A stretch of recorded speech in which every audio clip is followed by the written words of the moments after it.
Você sabe a semelhança que existe entre o coronavírus e a mística? Daqui a pouquinho eu vou falar para você. É logo depois da nossa vinheta.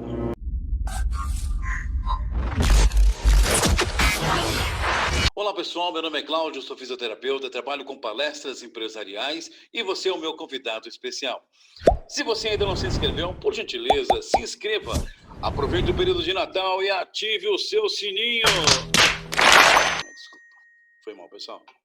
Para que você possa receber todas as notificações assim que o vídeo for postado. E não se esqueça de deixar o seu like e compartilhar com os seus amigos, ok? Quando nós falamos de coronavírus e falamos de mística, como é a semelhança, tá? Daqui a pouquinho nós vamos entrar nesse universo da Marvel. E quando nós falamos da Marvel, eu lembro de um rapaz, de um personagem bem interessante, Bruno Espingarda. Bruno Espingarda sabe tudo e um pouquinho mais a respeito desse mundo e esse universo Marvel. E daqui a pouquinho eu vou fazer essa relação. Mas para que você possa entender qual a semelhança que existe entre a mística e o coronavírus, existem algumas perguntas que temos que fazer. Primeiro, olha só, hoje é segunda-feira, mais ou menos umas 10 horas eu estou gravando esse vídeo, e dá uma olhada na quantidade de pessoas que morreram ao redor do mundo em virtude dessa doença. Então existe alguma coisa muito diferente nesta doença. Então, para que você possa entender a mística com o coronavírus, eu preciso entender como funciona o meu sistema imunológico. Então, nós vamos falar agora sobre o sistema imunológico, beleza? É mais ou menos assim. Desde que você acordou até o presente momento que você está assistindo esse vídeo, nós já comemos, inalamos, deglutimos uma quantidade enorme de micro-organismos. Exatamente. Aí existe a pergunta: por que não estamos doentes? Porque nós temos um sistema de defesa que recebe o nome de sistema imunológico. Você não está acreditando? Então vou dizer uma outra coisa. Se você beijou uma pessoa por um período aí de 1 minuto, você bebeu o equivalente a meio copo de saliva. Então, pessoal, vai beijar, controla isso. Ninguém merece. Quando os micro-organismos caem na circulação, rapidamente a nossa linha de defesa entra em ação. E como que funciona a nossa linha de defesa? O sistema imunológico, acho que você já ouviu muito esta palavra. O sistema imunológico identifica esses agressores, ok? Então nós temos o sistema imunológico que é chamado imunidade inata, ou seja, uma barreira natural que já existe dentro do nosso organismo. E essa barreira inata, ou sistema inato, ele é dividido em duas partes, né? Ele pode ser dividido em uma parte mecânica e outra parte é química, né? A parte mecânica é a própria presença da mucosa, do muco, das barreiras naturais, assim como a pele. E você sabe que a pele é o maior tecido, o maior órgão do nosso corpo, é o que mais pesa no nosso corpo, não é mesmo? Então, observem, quando os micro-organismos conseguem entrar na circulação, ativa-se automaticamente essa linha de defesa. Só que eu quero descrever para vocês aqui, para que possamos entender mais ou menos como funciona essa questão do vírus ou do micro-organismo dentro do nosso sistema. Eu quero apresentar para vocês 4 células que compõem o sistema imunológico. Existem outras? Muitas, graças a Deus, milhares. Mas para entender mais ou menos o que eu quero apresentar a você, eu quero apresentar essas 4 células: os neutrófilos, os macrófagos, a célula T e a célula B. Ok?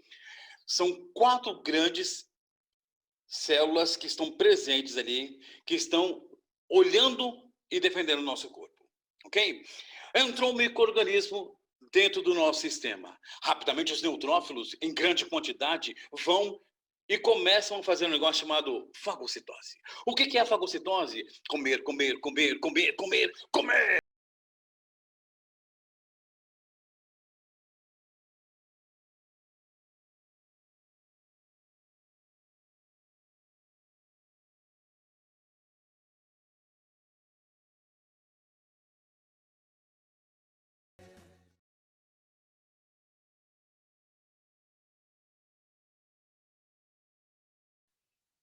O sistema imunológico nasceu para matar. Oh, foi criado para matar. Comer. Esse comer é chamado de fagocitose. Ok? Agora, observe.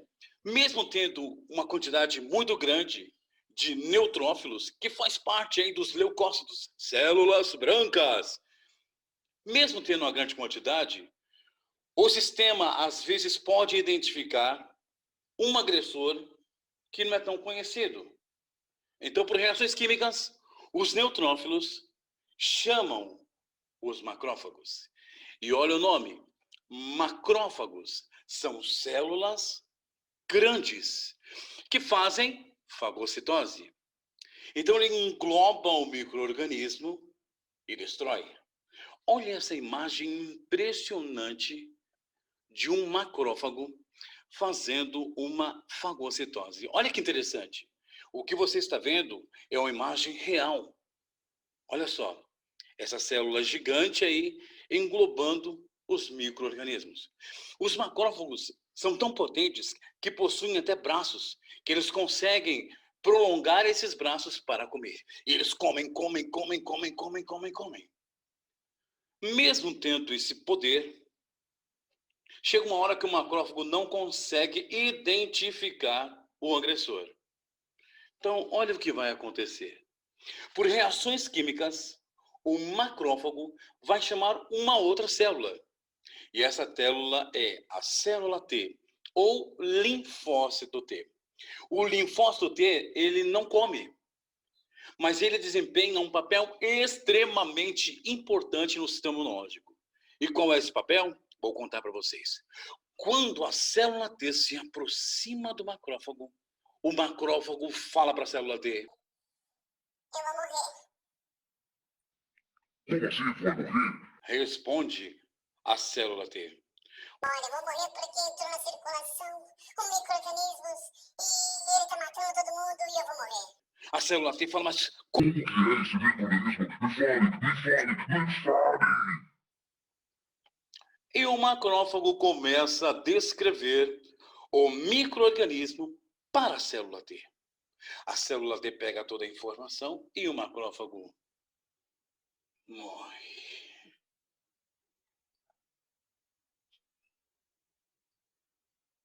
Rapidamente, o linfócito T, célula T, vai até uma região importante do nosso organismo, os gânglios linfáticos.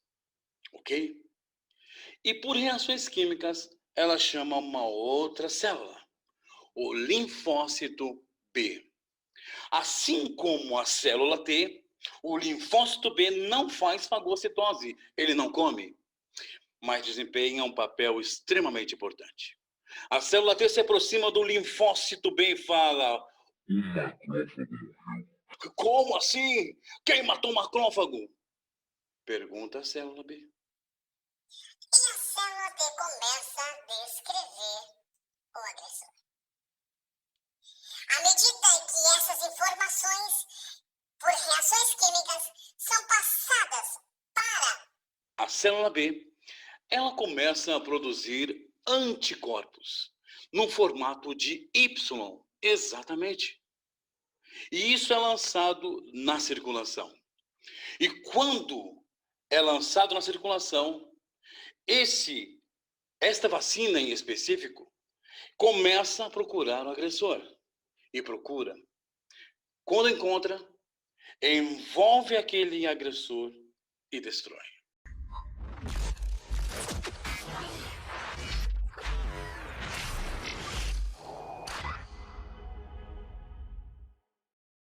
Mas não termina por aqui.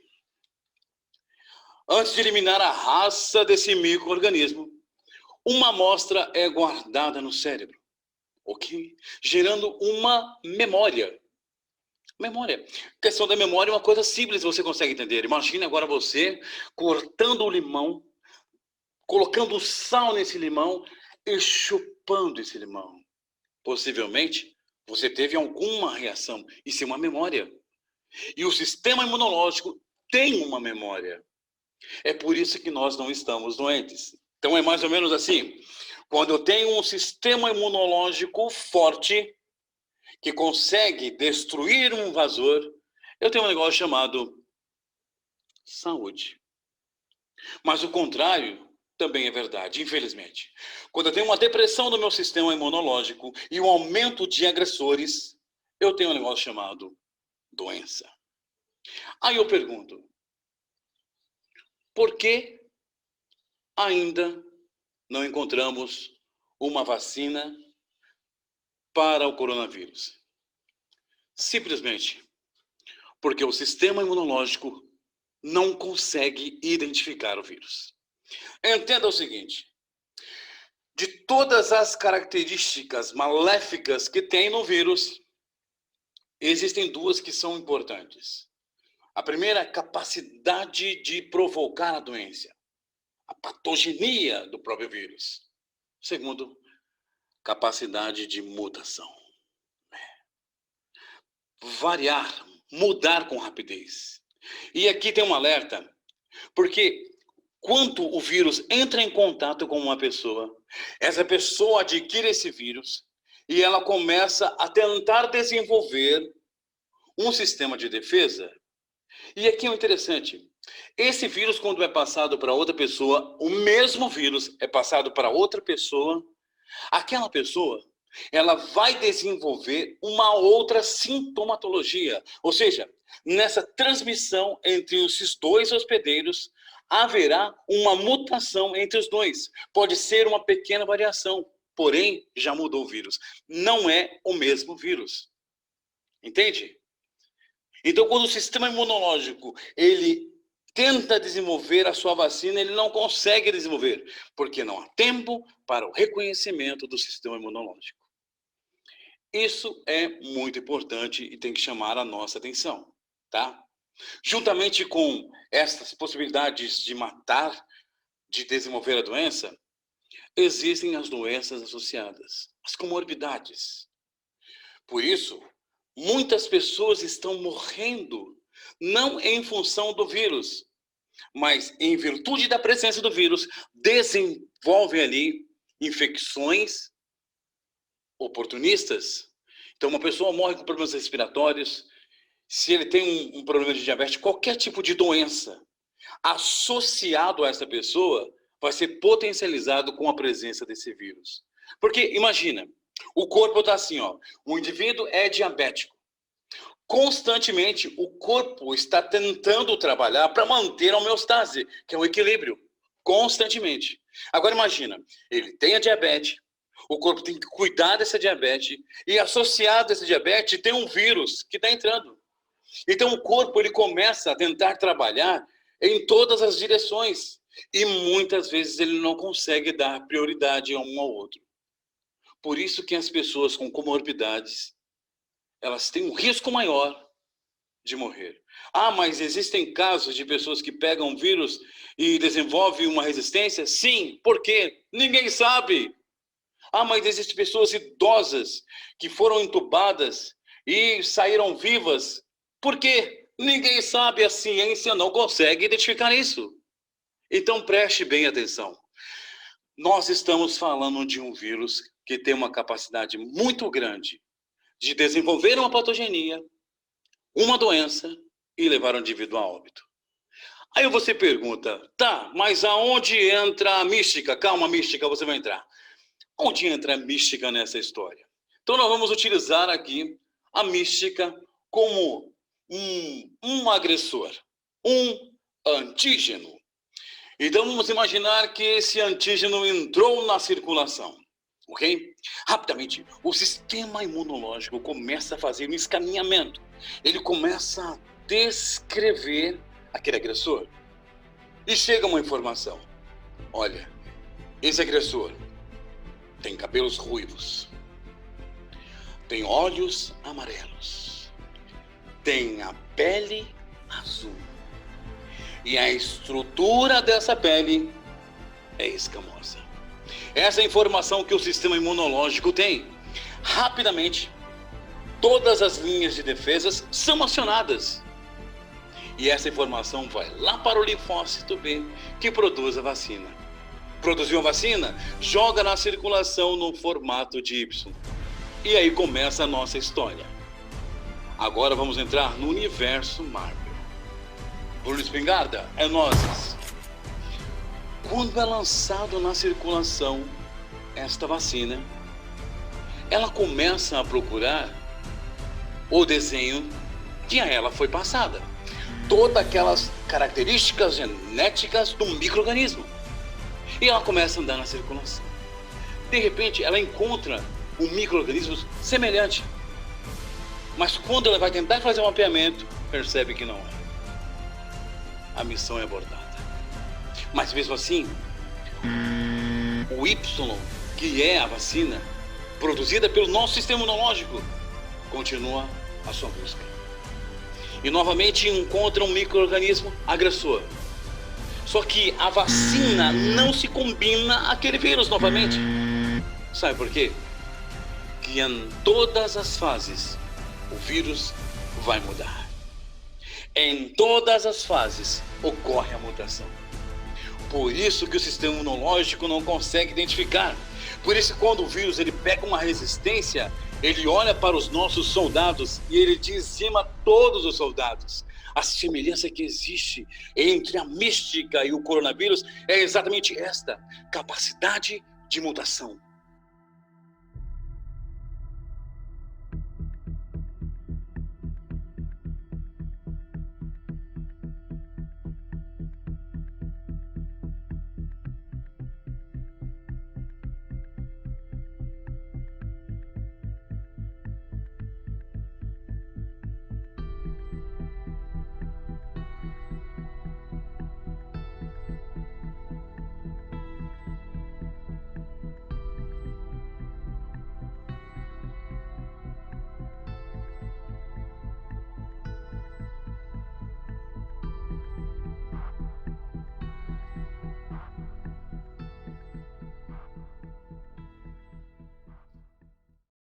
Meus amigos, tudo que nós falamos aqui está em um único universo. Esse universo aí, em uma única gota expelida, nós podemos ter desenhado toda a estrutura que nós falamos. Então tem que tomar cuidado. Não é tempo de reunião. Estamos chegando no Natal. Uhul! Passe com a sua família. Não chame parentes, ok? Ah, mas os meus... Não chame parentes, tá ok? Porque, observe, existem os vírus que são sazonais. Ou seja, eles aparecem nas estações. Esse vírus, esse novo coronavírus, ele é tão terrível que ele não é sazonal. Ele se adapta a qualquer clima. A qualquer clima. Seja frio, seja calor, ele vai estar presente. Então, meus amigos, preste bem atenção. Evite as aglomerações, ok? Mantenha a sua casa arejada. Lave as mãos. Use as barreiras, as máscaras, óculos, se for necessário, dependendo do ambiente que você está trabalhando. Nós estamos falando de um vírus que, quando ele entra na circulação, ele tem uma capacidade muito grande de mutação. Ele só vai sobreviver se tiver um hospedeiro, ok? E se você for o hospedeiro, ele vai se desenvolver completamente ali, ok? Preste atenção então, amados. Só fechando aí a nossa conversa. Um vírus que tem a capacidade, assim como a mística, de mudar a sua face. E quando nós mudamos a nossa face, nós mudamos toda a nossa característica. Quando nós mudamos a nossa face, nós estamos falando de uma estrutura que foi completamente adulterada. É mudança completa. Beleza? E tem outro recado especial. Preste bem atenção nisso. E como eu disse a vocês, os vírus têm uma capacidade muito grande de mutação. E o interessante é que a mutação ocorre de hospedeiro para hospedeiro. O indivíduo pega um vírus, esse vírus é passado para um outro receptor, e esse receptor, com o mesmo vírus, pode desenvolver uma sintomatologia totalmente diferente. E pior do que isso, ele pode ser ainda assintomático. É por isso que é uma dificuldade muito grande encontrarmos uma vacina eficaz para o tratamento do coronavírus, do novo coronavírus, beleza? Muito obrigado pela atenção. Meu nome é Cláudio, sou fisioterapeuta, trabalho com palestras empresariais. Se você ainda não é inscrito, por gentileza, inscreva-se no nosso canal, ative o sininho, compartilhe com outros amigos e dê um like. Muito obrigado. Até o próximo encontro. É nóis.